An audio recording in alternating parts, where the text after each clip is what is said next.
हे बघा आमची तयारी 4 टप्प्याला 40 लिटर, एका टप्प्याला 10 लिटर, दुसऱ्या टप्प्याला 10 लिटर आणि तिसऱ्या टप्प्याला 10 लिटर आणि चौथ्या टप्प्याला असं 40 लिटर आमचं ड्रिंचिंग आज होत आहे.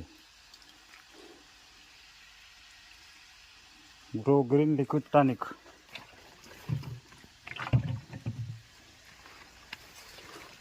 एकच नंबर रिझल्ट आलेला आहे मला या किडीवरती.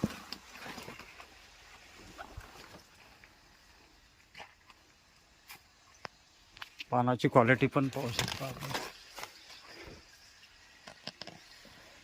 4 फुटाचं एक पान झालेलं आहे वरचं.